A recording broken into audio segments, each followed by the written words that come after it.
after owning this new Defender for about 2 weeks, I've owned it just long enough to tell you guys a few things that I absolutely hate about it.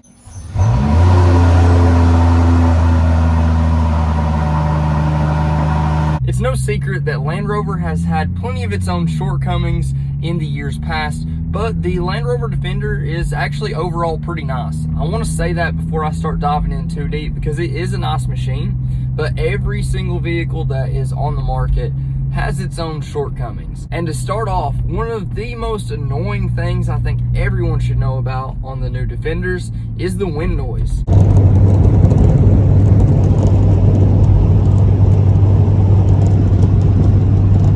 I've had a lot of vehicles in the past that make a lot of wind noise, and they can be annoying at times, but it usually comes down to the way they're designed.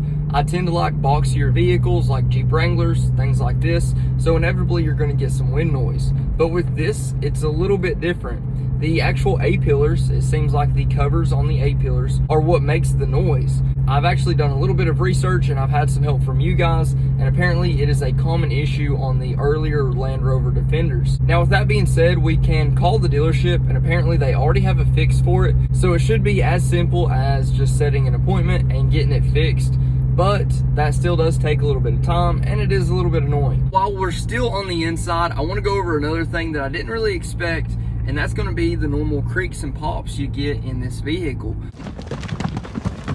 You know, in a Jeep Wrangler, you get some creaks, pops whenever you're driving around, but in this, it seems to be for a different reason. This is a very, very rigid vehicle. It's a very rigid design, and I think that it's actually so stiff that it makes little noises, if that makes any sense. One of the side effects of having an extremely rigid chassis is the normal creaks and pops. So just like whenever you're driving slow or if you're driving fast, you go over any bumps or you turn a little bit, you're gonna hear the body moving a little bit. And I don't really know what it is, but you can just hear panel gaps moving. You can just hear movement. I didn't expect it, and I don't think many people do if they haven't owned Land Rovers and Range Rovers in the past. Now, the next item on the list may be a bit controversial, but it's gotta be the color. I hate this color.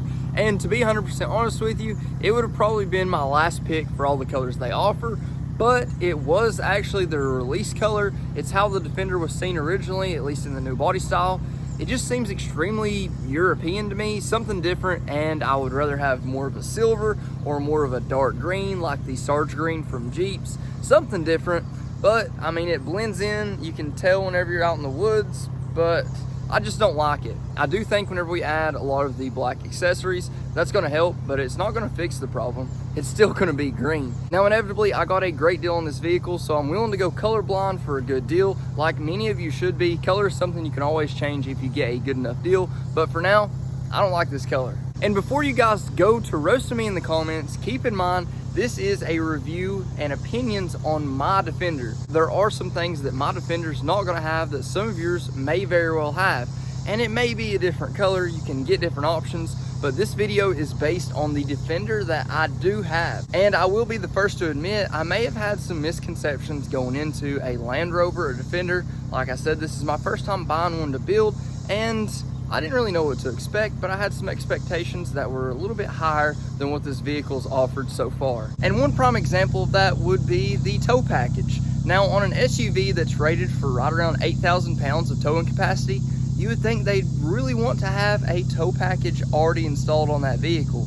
Now, apparently this didn't come with it. It is an option, just like with many other vehicles, but it would just be nice to see a tow hitch on this one already. But nevertheless, that's something I will be adding soon. Another thing you might expect in a Land Rover would be some simple creature comforts. Of course, we do have some nice things on the inside, but one of the driver conveniences you don't have is going to be the adaptive cruise control. You'll see that slot here is blank, and of course you can change the way this is set up, which is kind of cool, but there's no hidden buttons over here. All I've got is standard cruise control and the lane departure. Now, adaptive cruise control comes standard on a lot of cars, even like Kias, so I just expected it to have it and figured I'd find it later, but this one sure enough does not have it. Another thing that you'd kind of expect is going to be cooled seats. Now with this one, apparently it wasn't optioned with it. You can tell, you can click right here and you have the adjustment for your heated seats, but whenever you turn it this way, there is no adjustment for cooled seats, and that's the same way in the back. So it does have heated front and rear, but it does not have cooled in the front or the rear, which is a bit strange, but I guess they give you some options whenever you order it from the factory so you can decide what you do need.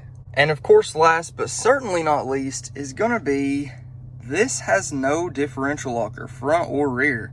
Now, with a Defender with the nameplate of it being one of the most rugged and most off-road capable vehicles that they've made, I just assumed once you get to an SE or a certain trim level, maybe it would come with it. Now, this does have all the options like weight sensing. It's got all the different off-road modes, but apparently it doesn't have the off-road package that gives you a locker. So with this, it is open differentials front and rear.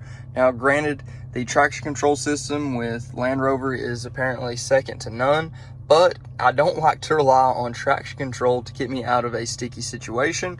But it seems like in this, unless you option it correctly, you will have to rely on that. Now, just like Jeeps, obviously they have different trim levels that don't have lockers. Most of them actually don't.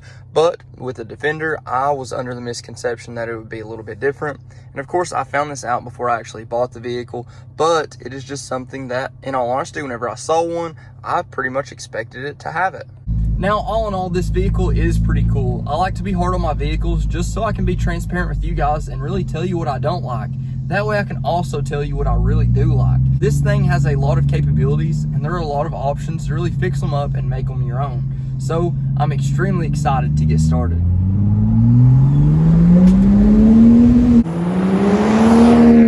And there's no better time to get started than right now. So I've already got 5 35 1250s for the 20-inch wheels we already have on the vehicle right now. So I have a lift kit coming in. It is on the way, and we've got some intercooler relocation brackets being sent in as well. So once we get that, all we will need is maybe some spacers. Well, definitely some spacers to clear these 35 1250s on that factory wheel. Now we're going to be doing something interesting, and if we can get away with it, we'll be the first ones to do it ever. So I'm not saying it's going to be easy, but I think it will be possible. Now, one thing we don't have to wait for to go ahead and get started on is protecting this interior. Screen Protect, just like they have on my Rubicon 392, as well as my 23 Grand Cherokee. They've sent out some goodies to keep the screens in our new Defender as new as possible. Now, the process is extremely straightforward, but there are a couple steps you want to make sure you always do. Now, with this, they've actually sent out their HD film, and with that, it just makes it even clearer than the original screen, which doesn't make sense, but like I showed you in the Grand Cherokee, it actually works. They've actually sent me 2 of each, so this is actually for your gauge cluster right here, 2 of those, and that's called the insurance one, because inevitably it is easy to mess one up. You've got to do the process right. It's extremely straightforward, but you got to do it right. And then here is the actual big display right here. So we've got 2 sheets of that.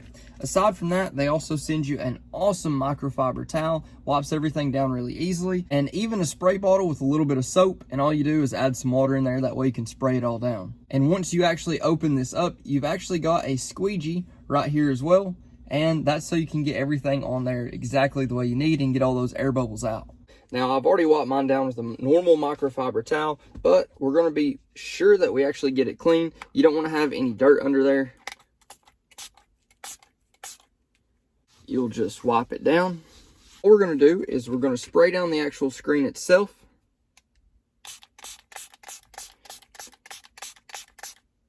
And you can be generous with this stuff. It's no issue at all. And you'll even want to spray a little bit on the protective film itself.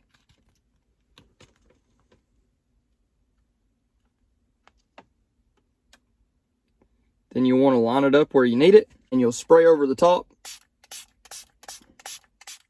Then you'll grab your squeegee, and you can place your rag right down here where you need it. And after you've got it all lined up, you can go ahead and use your squeegee.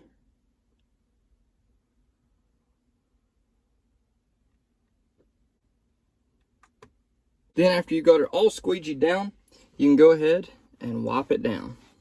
And then we'll take our bigger one right here, and it is the exact same process for this big old screen right there.